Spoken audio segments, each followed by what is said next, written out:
जेजुरीला येणार नाही। मी इथेच थांबेन, याच वाड्यात। हे काय बोलतेस तू लतिका? तू माझ्या बरोबर जेजुरीला येणार नाहीस? नाही, मला नाही यावंसं वाटत आहे तुझ्यासोबत जेजुरीला। पण का लतिका? मला वाटलं होतं की विवाहानंतर माझ्या हक्काचं माझ्यासोबत कोणीतरी येईल। जर तू येणार नसशील तर? अगं मला काय वाटतं याचा विचार नाही केलास तू? माझं अगं असं नाहीये।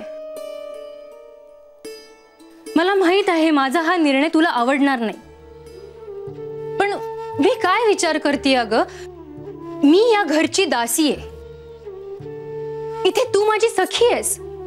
इथे मी तुझ्याशी बोलू शकते, तुझ्यासोबत भांडू शकते, एखाद्या गोष्टीला तुला नाही असं म्हणू शकते। पण तिथे जेजुरीत, तिथे हे सगळं असंच असेल असं नाहीये। शेवटी तिथे तू एका राज्याची सम्राज्ञी असणार आहेस। खंडेरायांसोबत तू सिंहासनावर बसणार। तुझ्या आजूबाजूला शेकडो सेवक असतील अगं, आणि या सगळ्यांमध्ये मला खूप एकटं वाटेल। आणि हे काय बोलतेस तू? हे बघ माणसा, तुझ्यासारखीच मी पण याच वाड्यात लहानाची मोठी झाली अगं। अक्का, तुझे बाबा यांनी मला कधीच मी या घरातली नाही असं वाटू दिलं नाही। तुझा विवाह झाल्यावर तू जाशील ग जेजुरीला, मग त्यांच्याकडे कोण लक्ष देणार सांग मला?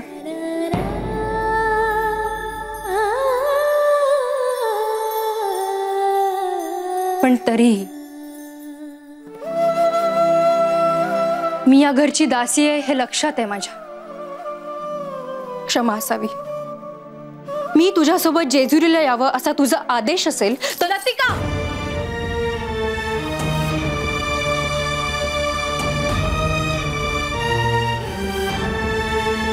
काय झोपल्या नाहीत वाटतं दोन्ही मैत्रिणी अजून? लतिका, मायसा, झोपा लवकर, सकाळी लवकर उठायचंय ना। आई, बाबा, अहो बघा ना ही काय म्हणतीये। ही म्हणतीये की ही जेजुरीला येणार नाही म्हणून। लतिका, हे खरं आहे का? हे बघा, मी लतिकाला तू हे कर किंवा हे करू नकोस असं नाही सांगणार। तिला काय वाटतंय हे जास्त महत्वाचं आहे। पण लतिका बाळा, तू का जाणार नाहीयेस जेजुरीला? आम्हाला सांगशील?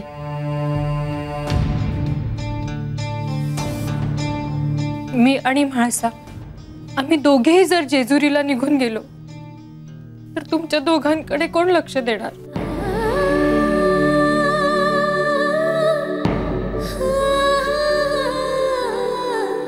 बाबा, मला आज लतिकाने रडवलंय। मला आज खूप वाईट वाटलंय। तिला असं वाटतंय की जेजुरीत मी तिला एकटं सोडेन।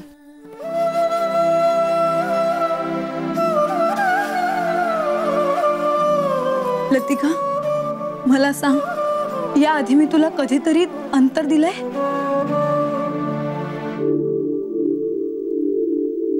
यानंतरही मी तुला कधीच अंतर देणार नाही, हा शब्द आहे माझा। हवं तर मी यांच्याशी बोलेन। माळसा, कुणी काही म्हटले तरी असे करणे उचित नाही।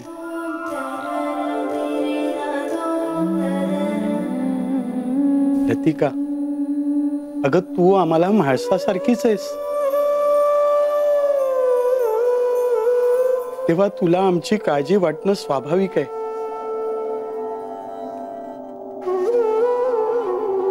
परंतु इथे आमच्यावर लक्ष ठेवायला अनेक जण आहे, तेव्हा तू तुझा निर्णय बदलावा असं मला वाटतं।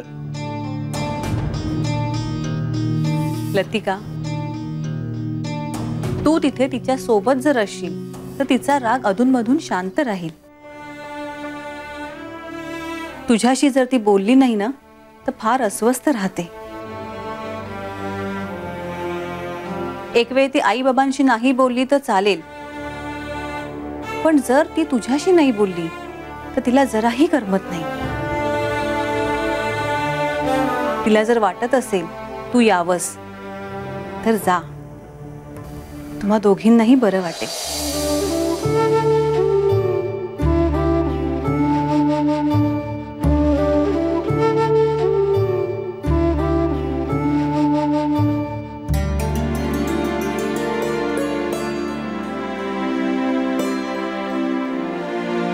अशाच दोघी जणी सुखाने राहा. कधीही एकमेकींपासून वेगळं होऊ नका.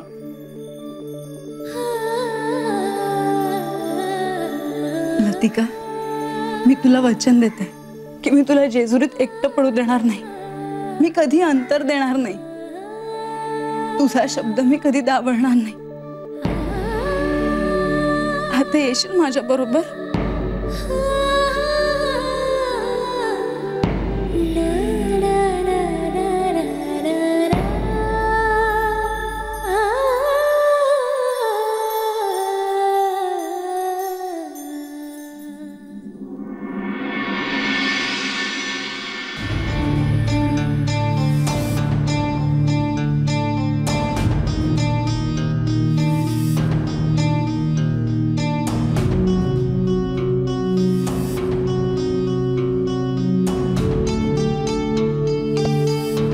बा, मला जरा तुझ्याशी बोलायचं आहे.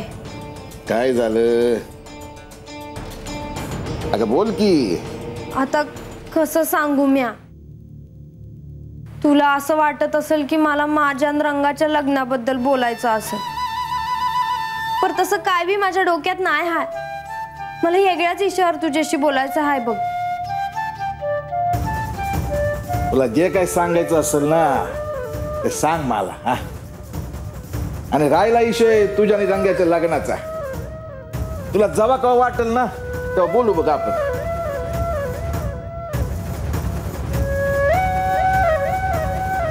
बा, मी तुझ्यापासून एक गोष्ट लपवून ठेवली आहे, आणि मला तुझ्यापासून लपून काय बी करायचं नाही आहे बघ. अशी कोणती गोष्ट आहे बानू? येत्या पुशी पुनवला खंडेराय आपल्या घरला येणार आहेत. खंडोबान आपल्या घरला? हे पुढे काय सांगतेस तू? आणि हे समजा कधी घडलं? झालं लई दिस. आणि हे तू मला आता सांगतेस? अरे तसं नाही रे बा, पर खंडेराय मला म्हणले की हे वस्तीवर कोणाला बी सांगू नगस, नाहीतर मी येऊ शकणार नाही. म्हणून मी तुला नाही सांगितलं. मी कोणाला बी काय बी नाही सांगितलं बघ. हा, पर मी हळदीच्या शिवलिंगाशी बोलताना मंजीनं ते ऐकलं आणि तिला कळालं बघ. बानू, अगं नशीबवान आहेस तू. खंडोबा आपल्या घरला येणार पुशी पुनवला. आता पुशी पुनव जवळ आली की आता ते घरला येणार म्हणल्यावर समधी तयारी करायला हवी. तू सांग मला काय काय करायचं ते. अरे ते समज कराया म्या हाय. मला किती दिवस झालं तुला हे सांगायचं होतं बघ, पर तू बी हे कोणाला काय बी सांगू नगस. नाही, मी कोणाला बी सांगणार नाही. खंडोबा आपल्या घरला येणार. ए बानू, तू बघ आता ह्यो आपला वाडा म्या कसा सजीवतो ते. हा,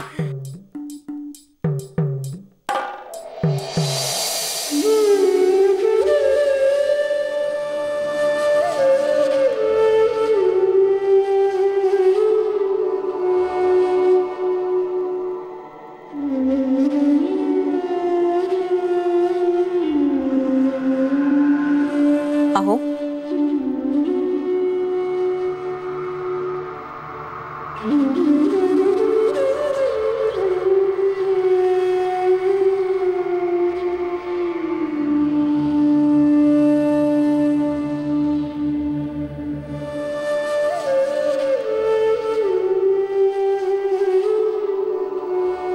हे काय? तुमच्या डोळ्यात पाणी? काही नाही हो, काहीतरी गेलं असेल डोळ्यात. तुम्हाला खोटं सुद्धा बोलता येत नाही. काय झालं?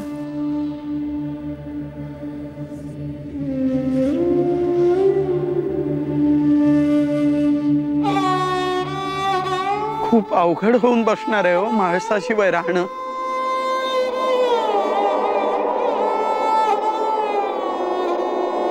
मला कळतंय हो.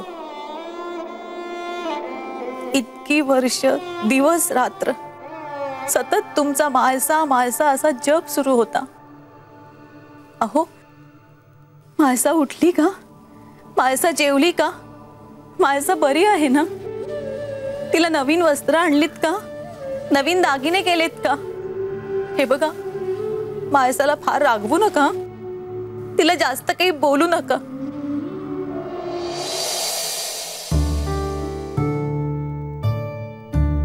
यापुढे मला आपल्याला ते देखील विचारता येणार नाही हो, कारण माझं लेकरू यापुढे माझ्या डोळ्यासमोर नसणार आहे.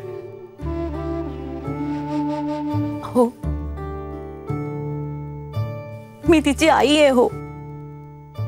तिला कितीही कसंही बोलले ना तरी मला सुद्धा हे सगळं फार अवघड जाणार आहे.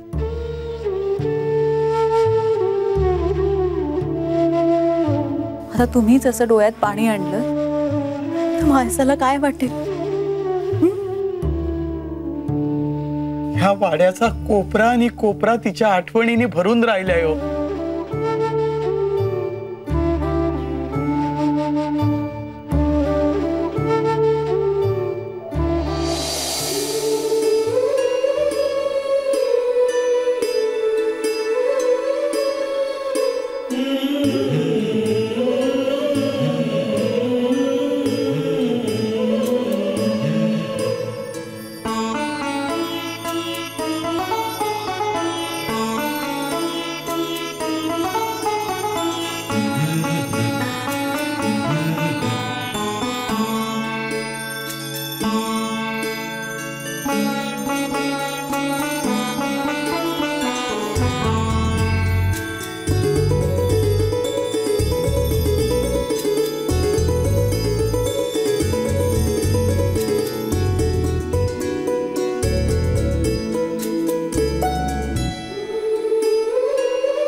विवाहाच्या क्षणी आपण बाणाईकडे गेलात आणि ते जर का म्हाळसा देवींनी दर्पणातून पाहिलं तर काय होईल याचा विचारच न केलेला बरा. त्या दर्पणाचं काय करायचं याचा विचार करावाच लागेल. विवाहाच्या दिवशी तो दर्पण म्हाळसा देवींपासून दूर राहिला पाहिजे असं काहीतरी करूया. म्हाळसा,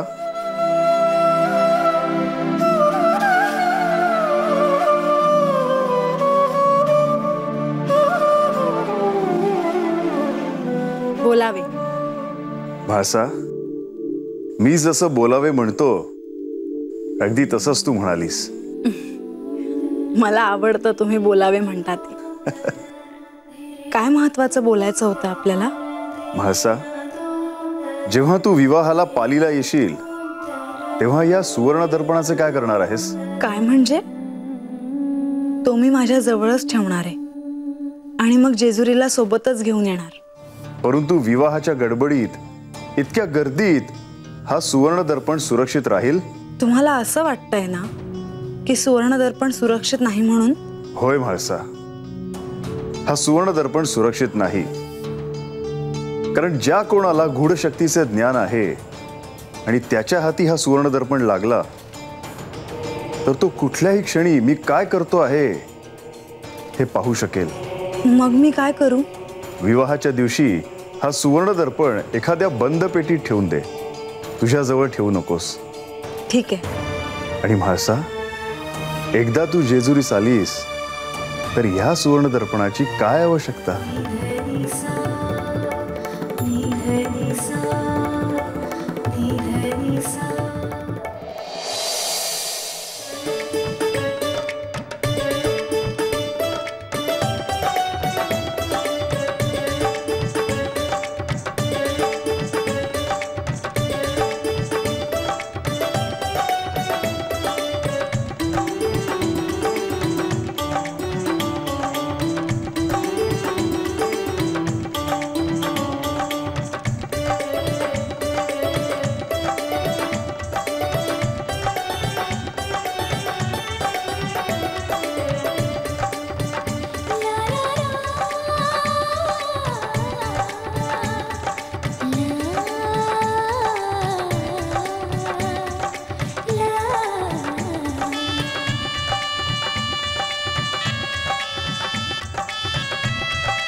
प्रधानजी, विवाहासाठी प्रस्थानाची सर्व तयारी झालीच असेल.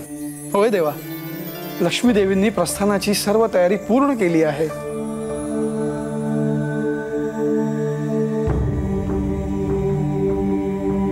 आज म्हाळसेकडे ग्रहमक असेल. शास्त्राप्रमाणे आपणही ते करायला हवं होतं का? ग्रहमक म्हणजे ग्रहांची शांती करणे. शास्त्राप्रमाणे ते योग्य आहे, परंतु जे सर्व शास्त्रांच्या वर आहेत त्यांना या शास्त्राची काय आवश्यकता? हो, परंतु इथे हे ग्रहमक झालं असतं तर मला आवडलं असतं. लक्ष्मी देवी, आपली ही इच्छा पूर्ण करूयात.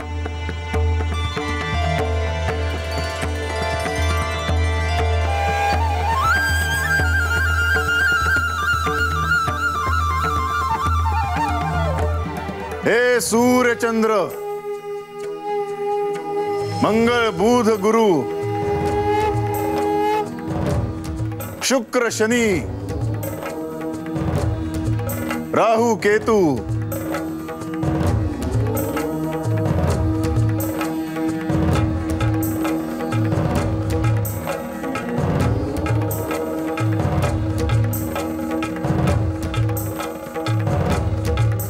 हे नवग्रह देवतांनो,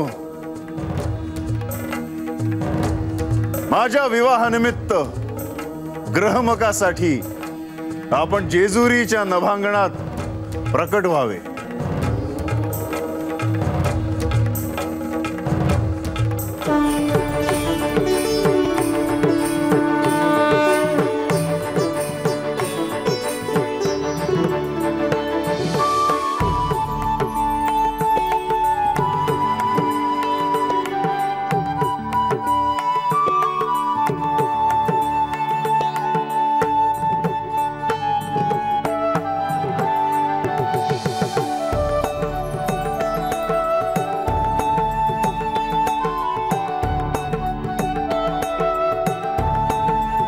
आता खऱ्या अर्थाने ग्रहमखा विधी पूर्ण झाला.